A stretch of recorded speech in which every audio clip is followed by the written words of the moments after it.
Ravi de vous informer sur Espace TV. Bonsoir. À la une de l'actualité, la grève des huissiers de justice et des avocats a été suspendue et les activités reprennent peu à peu. Les audiences redémarrent normalement la semaine prochaine. La Guinée et bon nombre de pays du monde vont célébrer l'Eid el-Fitr ce jeudi 13 mai. Elle vient couronner 30 jours de jeûne.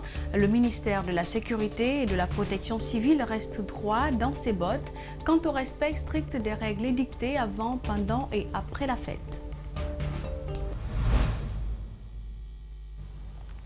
Les activités reprennent lentement dans les cours et tribunaux du pays, un mois après le lancement officiel de la grève des huissiers de justice de Guinée élargie aux avocats. Le mot d'ordre a été suspendu hier mardi par les acteurs concernés dans les tribunaux. Le traitement interne des dossiers est déjà en cours avant la reprise normale des audiences dans la semaine prochaine.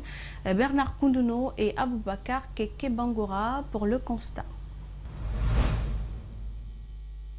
Après 2 semaines de débrayage, la Chambre nationale des huissiers de Guinée et les avocats ont suspendu leur mot d'ordre de grève hier mardi. Pour le président des huissiers, cette reprise est la réponse à une doléance du ministère de tutelle qui s'engage à prendre en compte leurs points de revendication. Cette suspension est consécutive à une résolution prise lors de l'Assemblée générale des huissiers de justice d'un côté et de l'autre côté une autre assemblée générale du Conseil de l'ordre des avocats, au cours desquelles assemblées la demande formulée par le ministre de la Justice, garde des Sceaux, invitant les deux corps à reprendre momentanément les activités en attendant les résolutions du comité de réflexion mise en place. Même s'il porte confiance à l'actuel ministre de la Justice qui s'est personnellement impliqué pour la reprise des activités, la suspension de la grève est conditionnée par le respect des engagements. Une grève qui a été suspendue hier mardi, les gens ne peuvent pas venir immédiatement devant les juridictions pour dire quoi que ce soit devant les juridictions, devant les juges. La même chose que les avocats. La grève vient d'être suspendue, le délai est trop court pour que vous voyez une reprise normale. À mon sens, la reprise effective dans les juridictions, ça commencera à partir de lundi. Au lendemain de la suspension du mot d'ordre de grève déclenché le 12 avril dernier par la Chambre nationale des huissiers de justice de Guinée élargie aux avocats, les cours et tribunaux de Conakry sont toujours fermés. Pour les acteurs de la justice, plusieurs activités préalables ont déjà repris avant le démarrage effectif des audiences dès le début de la semaine prochaine. En cas de déception, nous ne tarderons pas aussi à faire usage de ce qui est de droit pour repartir dans notre débrayage.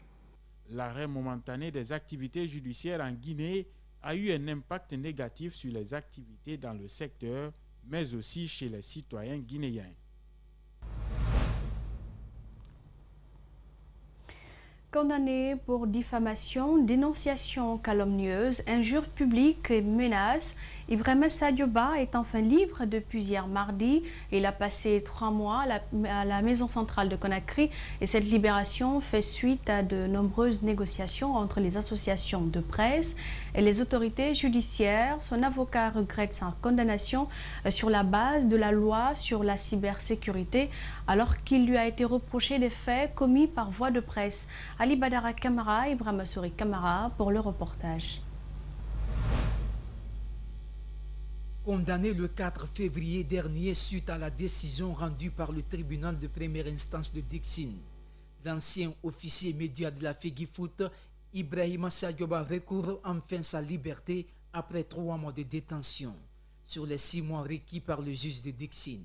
Selon Maître Salif Beyavougui, cette libération est le résultat des démarches entreprises pour le rétablissement de son client dans ses droits. Il était poursuivi pour diffamation. Les faits n'étaient pas établis parce que même au cours du procès, le poursuivant, en second, parce que nous étions en matière de citation directe, le procureur avait demandé la relaxe. La partie civile a demandé le franc symbolique. Nous avons démontré qu'il n'y avait pas d'infraction. Mais malgré tout, il a été condamné et il a fait 3 mois en prison. Donc hier, on n'a fait que rétablir la légalité, le droit, parce qu'il est journaliste, donc c'est la loi sur la liberté de la presse qui devait lui être appliquée. Lors de son procès, le parquet avait rappelé sa corporation au tribunal pour lui permettre d'être jugé sur la base de la loi L002 qui dépénalise les délits de presse en Guinée en vain. Situation que regrette le président intérimaire de l'Union des radios-télévisions libres de Guinée. Il sollicite donc.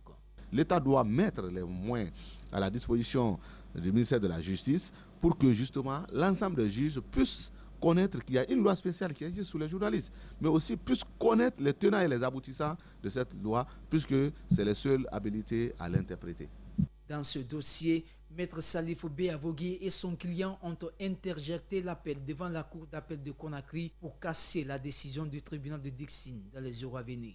On m'a amené en prison pour des faits qualifiés de diffamation, de diffamatoire. Et aujourd'hui, je suis heureux que l'histoire m'a donné raison. Aujourd'hui, vous voyez les mutations, ce qui se passe aujourd'hui à la Fédération guinéenne de football. Si on m'avait écouté lorsque j'ai fait la sonnette d'alarme pour dénoncer les dysfonctionnements, les manquements de la Fédération guinéenne de football, si on avait tenu compte, ce qui se passe aujourd'hui à la Fédération guinéenne de football n'allait pas se passer. Mais j'ai été victime de la règle du plus fort. Quant à l'affaire Amadou Gulde Diallo, l'avocat affirme que le dossier est en délibéré et souhaite que les mêmes procédures de la loi L002 s'appliquent. Autre fait de l'actualité, environnement des bateaux de plaisance. Un nombre important ne serait pas immatriculé aujourd'hui. Or, l'immatriculation permet à l'administration de s'assurer que les navires sont conformes aux règles de sécurité. 107 bateaux ont été arraisonnés sur les côtes guinéennes. Le contrôle est en cours. Conséquence, plusieurs travailleurs sont au chômage et les propriétaires attendent impatiemment d'être régularisés. Mohamed Valek Touré, Aboubakar Keke Bangora. 107 bateaux arraisonnés au service marina du petit bateau, 44 sont pour le moment identifiés. Le service vient d'entamer le processus d'immatriculation des bateaux de plaisance. Les propriétaires attendent avec impatience la régularisation de leur cas. Le syndicat des travailleurs du petit bateau, après moult rencontres avec les responsables, trouve la démarche lente. Nous, on avait appris à travers de l'autorité de port autonome qu'ils vont venir faire le recensement des bateaux. Mais leur ordre de mission, c'était 5 jours. Les 5 jours sont passés. Nous sommes maintenant à peu près plus de 2 mois. Jusqu'à présent, nous sommes ici sans travail. Pour les autorités portuaires, le droit de naviguer en mer et sur les fleuves ne s'obtient que par le respect des règles qui diffèrent en fonction de la destination du bateau. Nous avons constaté à un moment donné qu'il y avait une anarchie totale au niveau de la marina, couramment appelée petit bateau, où certaines vedettes entraient et sortaient sans contrôle, voire même certaines vedettes qui quittaient d'autres frontières sans pour autant être autorisées par la capitainerie du port autonome et qui n'étaient sous le contrôle d'aucune autorité et qui venaient accoster. Donc cette situation, dans le cadre du renforcement des mesures de sécurité, a inquiété le port autonome. C'est ce qui nous a amené à demander à l'opérateur se trouvant au niveau de la marina d'arrêter d'abord la navigation à ce niveau afin de contrôler ceux qui sont en règle et ceux qui ne le sont pas. Pour renforcer les mesures de sûreté, la direction a estimé qu'il était nécessaire de savoir qui accostait à la marina et à qui appartient telle ou telle vedette. D'où une commission d'enquête composée des agents du port, de la société navale, la marine marchande et la douane. Sa mission est d'investiguer sur le terrain. Lorsque vous venez au niveau du petit bateau aujourd'hui, vous avez l'impression que vous avez 200 ou plus de vedettes qui sont accostées, où vous ne pouvez pas identifier ou désigner la personne à qui appartient ces vedettes. Vous savez, pour tout investissement, la première force d'abord, c'est la sécurité. La marina du petit bateau s'y est investie personnellement à ce qui concerne le domaine de la sécurité. C'est pour cette raison que chez nous ici, nous avons des barèmes. Quand je dis barème, c'est-à-dire qu'on a un planning de mouvement. Au bureau des plaisanciers, un grand nombre de jeunes y travaillaient. Depuis que le contrôle a commencé, des non régularisés sont à la maison. Le syndicat plaide pour leur cause. La direction promet qu'ils seront rétablis dans leurs droits dès qu'ils seront dans les normes. Toujours à Conakry, depuis le début du mois de février, le train Conakry Express ne circule plus à cause d'une panne technique selon les travailleurs. Après la réception d'une troisième locomotive, Conakry Express peine à s'entendre avec la CBK pour l'utilisation de ces rails. À en croire les autorités des transports, les pourparlers seraient en cours entre la partie russe et celle guinéenne pour la remettre en circulation. Mariam Fodé Camara et Aluba pour le reportage. C'est depuis le mois de février dernier que le train Conakry Express est à l'arrêt à cause, dit-on, d'une panne technique. Après avoir réparé la panne, les Russes auraient posé certaines conditions. Ils permettent au train de rouler seulement les soirs. Voilà ce qui bloquerait jusque-là la circulation de Conakry Express, nous explique ce travailleur. C'est la même voie qu'on utilise avec la CBK. Ils ont posé conditions afin qu'on trouve une troisième locomotive pour qu'en cas de panne de la sorte, que l'autre locomotive de secours-là peut venir remorquer le train. En 2 semaines, on a pu quand même réveiller la troisième locomotive.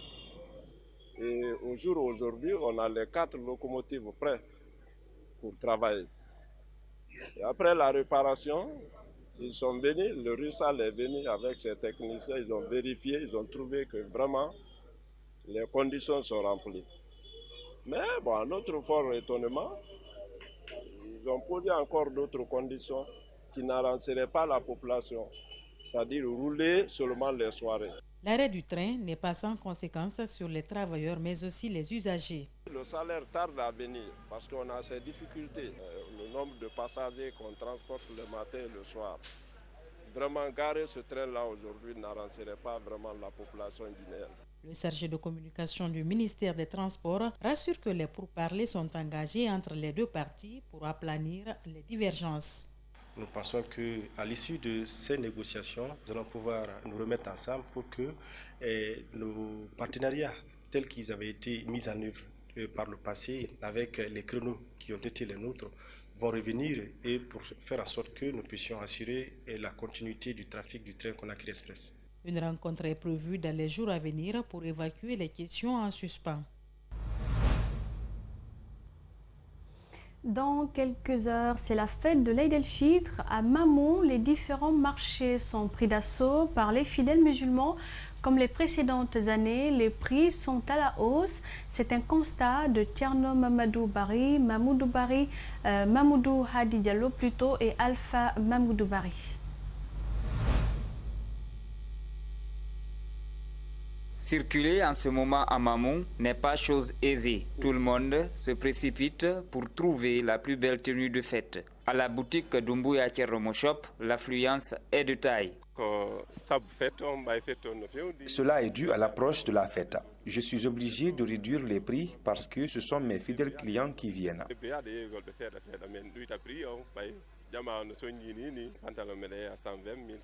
Je vends les pantalons entre 120 000, 100 000 et 90 000 francs guinéens. Les t-shirts entre 70 et 75 000 francs guinéens. Je suis venu pour acheter une paire ici, une paire de chaussures pour la fête.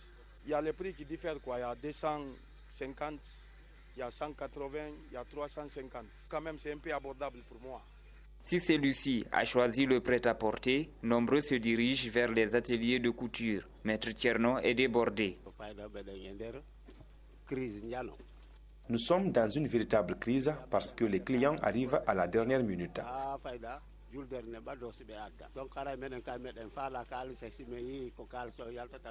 Et vu que c'est l'argent que nous cherchons, On prend tout. Certains vont récupérer avant la fête, mais pour d'autres, ce n'est pas possible. La bonne fête, ce n'est pas seulement de porter de beaux habits, c'est aussi manger de la bonne nourriture. Mais cette année, il est clair que plusieurs familles ne pourront pas s'offrir le luxe de manger de la viande, parce que cette denrée est tout simplement introuvable dans la ville. Les quelques bouchers qui la possèdent revendent le kilogramme jusqu'à 50 000 francs guinéens, un prix qui pourrait augmenter le jour de la fête. Nous restons dans le même cadre. Les consignes sont claires pour la célébration de l'Aïd el-Fitr. Le ministère de la Sécurité et de la Protection civile tient à faire respecter les règles édictées avant, pendant et après la fête. Général Aboubakar Kassé, porte-parole de la police nationale, est au micro d'Antoinette Dédé Onivogui et de Abdoulaye Kamara.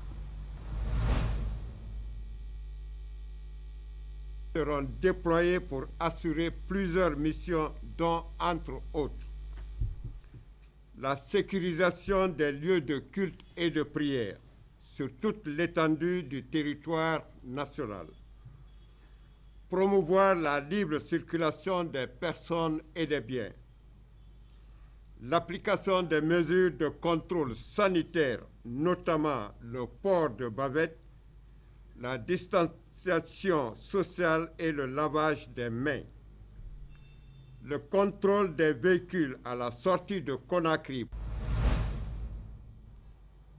Des propos recueillis par Antoinette Dédé Onivogui. Alors que les ateliers de couture et les salons de coiffure font en cette fin de Ramadan la convoitise des dames, le salon Ideal Beauty situé à Agbessia, Condé-Bougny, vient d'être victime d'un incendie qui a consumé tout son contenu. La maîtresse désemparée peine à trouver les mots pour décrire cet incident. Antoinette Dédé Onivogui, Abdoulaye Kamara pour plus de précisions.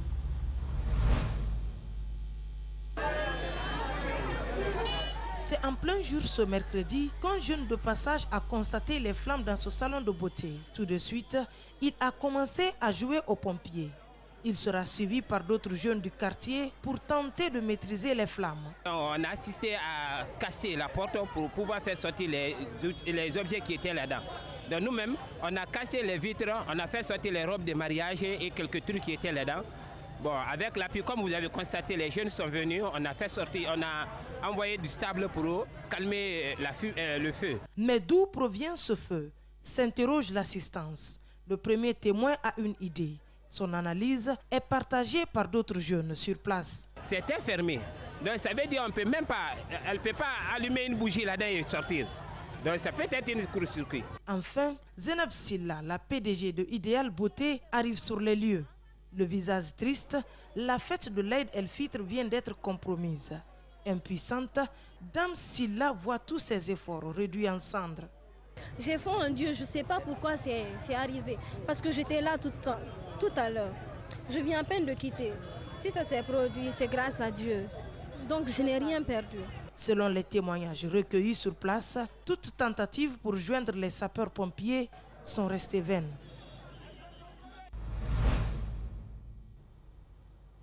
Et ce journal prend fin. Merci pour l'attention. Prochain rendez-vous avec les infos à 22h avec Mafoudia Bangora. Aux fidèles musulmans du monde entier, bonne fête de l'Aïd el-Fitr où que vous soyez. Bonne soirée.